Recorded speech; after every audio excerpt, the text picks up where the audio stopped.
Since we're talking about ancient Egypt, Yes. favourite ancient Egyptian god? Oh, it's got to be, man. Anubis himself. The dog god. Doggo god. Dog god. Cleopatra is a historical figure generally known for two things she did during her lifetime. Being the female god emperor of all of ancient Egypt during her short time on this earth, and the impressive amount of high quality wine she managed to secure using that position. Perhaps the most famous of all of Cleopatra's conquests was Julius Caesar, a man she managed to seduce with liberal use of a carpet and some slaves. I wonder how many people are going to get mad salty that you're pronouncing it Kaiser and not Caesar. Well, that's the Latin pronunciation. Like, the one time I'm pronouncing a word correctly is the one where everyone's going to think it's wrong. It is Julius Caesar, you can look it up. It's the Latin pronunciation of that. I bet you're looking it up now to double check. Yeah, just double check. Because you thought I was pronouncing it wrong too. I was more curious as to why it's pronounced differently. It just says in English it's pronounced with a soft C, but the original Latin is pronounced similar to the German word Kaiser. Yeah, Julius Caesar. That's how it's pronounced. So technically it should be like Kaiser salad, which sounds a bit weird. The thing is, there are so many names like that are now mispronounced so much that's become the accepted pronunciation. The famous being like Jekyll and Hyde. Well, the actual pronunciation of Jekyll is Jekyll. Really? Yes, because it's an old Scottish name and it's supposed to be pronounced like it rhymes with the word treacle. Ah. Or the other one is Dr. Seuss, when it's actually supposed to be Dr. Seuss, which he wrote a little poem about, which is, it's not Seuss as in goose, it's Seuss as in voice. But hey ho, them's the breaks. At least we can pronounce this one correct, eh? Well, it's funny you mention that, because I'm pretty sure you told me before we started the channel that your original name is Karl Smallwood. It's not, but thanks for that one, mate. I'm sure that's not going to, follow me everywhere now. Karl with a C, Smallwood. Yeah, Karl with a C. So it's actually pronounced Karl Smallwood. Cool. Karl. Karl. Kyle. Karl Smallwood. Yeah, it is. That's the one. Thanks. It's fine. People are probably butchering your name anyway. Yeah, it's fine. Even though it's like so simple. It's 4 fucking letters. And then Smallwood could not be a simpler name to pronounce or spell. Like, when I'm on the phone, it's like, Smallwood, yeah, spelled the way it sounds. Well, how's that? Well, SMALLWOOD. And my joke there is, well, that's a bit of a mouthful, which no one ever expects from a Smallwood. It was an icebreaker. And I did that over the phone at the bank once. The guy's like, is that supposed to be a joke? I went, well, it was until you ruined it. It's like, whatever, mate. Have a fucking sense of humour. I gotta say, I do love that. LWOOD, yeah. Bit of a mouthful, eh? It's hardly surprising that Cleopatra would have attracted a lot of men. Like, she was supposedly famous for being beautiful. Yeah, and I guess that is kind of true if you don't judge her by like modern standards. But historians have concluded she probably wasn't like all that attractive. It was like her position as like pharaoh that made her attractive. Obviously, power, the ultimate aphrodisiac, and contrary to the old adage, like, it's the face that launched 1,000 ships, it's like, well, yeah, I guess she's pretty hot, I guess, but it's more about, if I get up in that booty, the shit I'll be able to do with, like, having her at my side. Like, being joined at the hip with this woman will just, like, grant so much fucking power. And you know what? That's enough to attract most men. I think there's even a horrible histories bit where they talk about, yeah, Cleopatra will be fuck ugly by today's standards because she just, like, covered her face in, like, dead, crushed up beetles and had, like, pock marks all over her skin or some shit, but she still managed to get all their men because obviously it's the power, it's the position that they were attracted to, not her specifically. Well, she wasn't just a pushover though. Like, no. She used this to her advantage. No, she was not a prize to be won. She was keenly aware of like her position, like, the effect it had on men and the fact that men wanted to be with her as a result of this. And she wasn't above using her like womanly wiles and that fact to lure men in. The most famous of which obviously Julius Caesar. So she was basically like Cersei Lannistering everyone. Yeah, just using sex, obviously, as a power move, essentially, to, like, bring people over to her way of thinking, like, to curry political favour. And you've got to respect that, and that's a fucking hustle right there. So, you know what? Like, if a man in a position of power is stupid enough to, like, grant me political favour or some shit, to, like, to get all up in this ass, I'm completely fine with that. And in turn, Cleopatra specifically sought out men with, like, high quality, high ranking wang when she was trying to make her own sexual conquests. Obviously, the most famous, obviously, is Julius Caesar. There are many other, like, men she supposedly seduced purely because of, like, the position their wang, like, held. I love the idea of high-ranking wang. Well, it's got to be on it, man. I just picture, like, the penis with a crown on it. Do not Photoshop With a that. robe. We already get enough of these videos demonetized. Do not Photoshop a penis wearing a big hat.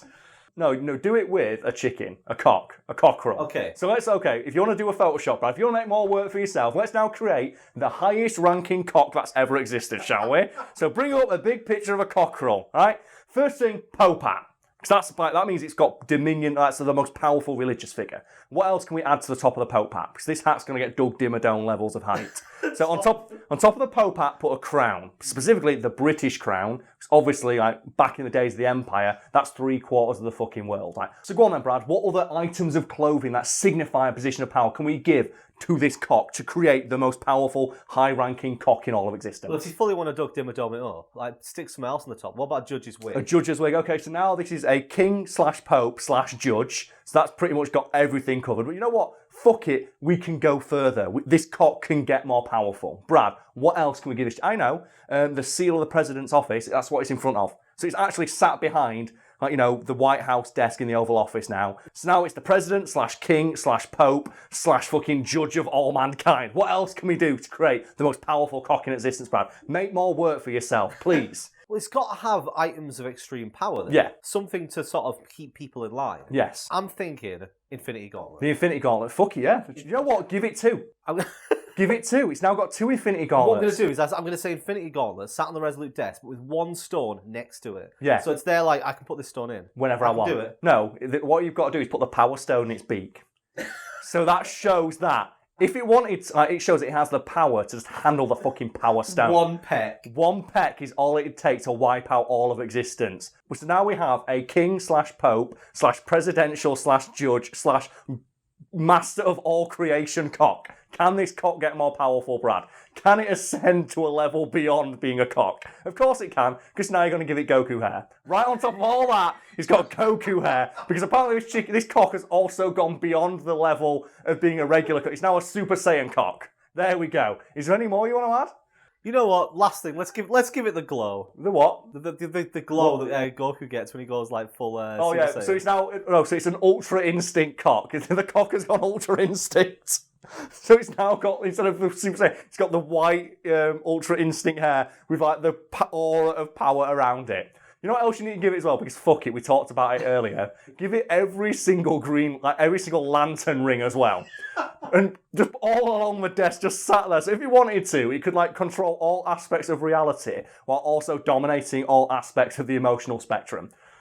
Yeah. Is that a powerful enough cock for you, Brad? Ladies at home, is that a powerful cock? Would you respect that cock? If you got that in your inbox instead of as a dick pic, would you send back, maybe I'm interested? Like, you know what? Guys, don't send dick pics, send this. Just send this without context. I guarantee you'll have more luck with women. Yeah, I'll put it on Twitter so people can take the picture and send it on. Out of context to other people. Would you like to see my cock? Would you like to see the most powerful cock in all of existence? Yeah, here you go. There's a stream for you, Brad. My gift to you. More work, but also a stream. Do you want to plug it now in the video? Look forward to, obviously, Brad photoshopping more bullshit like this in Brad's stream right here. There you go, mate. Always looking out for my employees. Oh, so kind of you. I know, so nice, aren't I? Let's talk more about how it's Julius Caesar done well. So when did Cleopatra seduce Julius? I want to say Caesar. Yeah, it's too ingrained in it. You can say that if you want. I'm just going to say Kaiser because I know it's annoying someone out there. Yeah, and I'll say Caesar. So there we go. Yeah. We get all the pronunciation. You know what? We'll get them all up in here. But yeah, she seduced Julius Caesar when he was on a diplomatic visit to Egypt. And obviously she, a union between my vagina and his penis would, shape the ancient world as we know it. And that's what it ended up doing. But she thought, well, how do I seduce a man of this stature? So what she did is, according to legend, she got a couple of slaves and said, right, there's a big carpet there, roll me up in it. Which must have been very odd for these slaves. This is your pharaoh, your queen, commanding you to roll her up in a carpet. She then instructed her slaves to then take this carpet to Julius Caesar's room and say it was a gift from Cleopatra. And it's like, oh, okay then. And so they did, and obviously they knock on Julius Caesar's door. He answers, yes. Oh, we have a gift from Cleopatra for you. It's this carpet.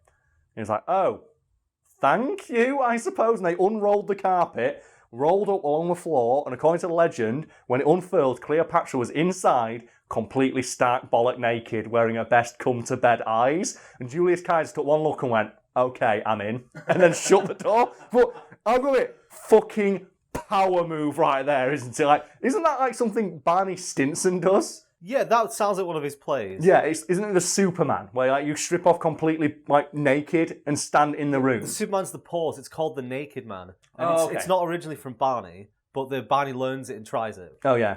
Also known in some circles as sexual assault. Yeah, getting naked in someone's apartment if they've not, intend they want to sleep with you. Not a great look, folks. But you know what? If you are the queen of all of Egypt and you're doing it to Julius Caesar, I don't think there's anyone who could really prosecute her for doing so. Is there, what authority in the world, except for, Godcock right here, could actually, tell her off for doing that? How awkward would it be if he said no? Oh, man. But at the same time, I think because it was so unexpected, that's probably why it worked. He said no, and he rolls it back up and slides around the door. It's like, actually, I'm kind of tired. And she goes, oh, okay then, and rolls back up in the carpet. Just waits in the corner of the room till he wakes up. I'm just now thinking, though, if the slaves would have unfurled the carpet a bit too roughly, she just flies out the window. So they do it, and she goes, she gets stuck in the carpet, she, suffocates, and it's just the dead body of her. It's like, oh, fuck. And the slave's like, well, I'm out of here, man. Or the carpet gets caught when they're trying to unroll it, and they're there, trying to pull it, and then you just hear this voice inside going, what the fuck's going on? I'm just picturing flying out the window. Just like a missile. No, it'd be like that scene in Scary Movie 3 when the kid gets caught on the ceiling fan and flies out. It'd just be like, oh, it's Cleopatra, just getting all filled out of a cabin. It's gone forever. No, it's when they bring it in and say this is a gift from Cleopatra, he's like, you know what? I don't need a card, but I do need a rug. Takes his knife out. It's so bad. The thing is, though, imagine the role reverse if Julius, if Kaiser had tried that. And he does it when he comes out of the erection, where he rolls. Just as he rolls over, just doing. You just arrives, it gets to the end, it's boing! And I was oh no, he's dressed he's doing the Chris Evans thing from Not Another Teen Movie, where he's got the whipped cream over his bell end. And there's the banana shoved up his ass. Do you know what, Brad? Let's create more work for you. We'll give you another stream idea. Let's create the ultimate seduction technique. Let's say, it's Julius Caesar who wants to impress Cleopatra, but he doesn't have a carpet. So he has to use all of the bullshit seduction techniques that movies have taught us work on women when they're actually just creepy and weird. So let's give him Chris Evans' body from Not Another Teen Movie, where he's just got the whipped cream and the cherry on his knob. What else can he be doing to try and attract Cleopatra right now? He needs to say anything boombox. Yes, he's holding the boombox above his head with the whipped cream over his knob.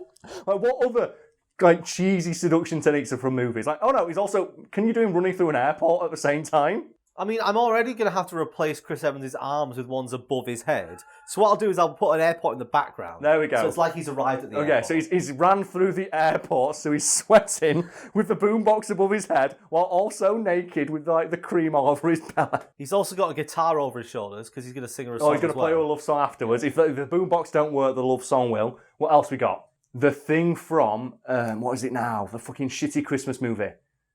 Love Actually. Yeah. Where you get Rick Grimes stood outside his best mate's fiance's door with just a sign saying "I love you." Have him with those signs. Those signs are on top of the boombox. He's doing that as well. Because if he's going to try every trick in the book to get this woman into bed. What other creepy weird shit do men do in movies to get women in the sack? There's so many. There's got to be there's loads more. There's probably the one really funny one we're missing. One of the things they always do in these films is propose on impulse. Yes. Which nobody would ever say yes to. They've known each other for a few weeks. Yeah. But the ring's got to be somewhere. Okay, we'll replace the cherry with it. Instead of the cherry, it's the ring. So you want the ring? Come and get it, love. So you got to do that. People are saying how's that ring being held up? Well, come find out, love. Come find out. You know what? Is that enough, Brad? Or do you want to add more? We can always do one more. Okay, one more. What about there's a window in the background, there's a plane flying past with a sign that says saying the sign. He's also got a skywriter to write "Will you marry me" in the fucking skies. Okay, yeah. So that is the ultimate seduction technique. And you know what? I bet that'd work. Because I think just going to that much effort would probably say, I guess you do like me. Because no one would be this insane for someone they don't want to spend the rest of their life with. You say that would work, but I'm pretty sure that airport security would stop a man wearing only whipped cream. Yeah, but at the same time, would you want to, you get through security? Because you want to stop true love? Yeah, you can't stop true love. That's what they say as he's dragging him away. You can't stop true love. It's all these signs fall out his asshole. The banana goes further up as he rolls over and tries to wriggle out of the grass. So the question on everyone's lips, just how successful was this play? It shaped the course of the ancient world. Like the relationship between like Kaiser and Cleopatra was such that it changed everything. Like it's like one of the most power. That was the term "power couple" does not describe how like all encompassing like the reach and influence that they had as a couple is. And obviously, if legend is to be believed, it all started with a couple of slaves and a roller carpet.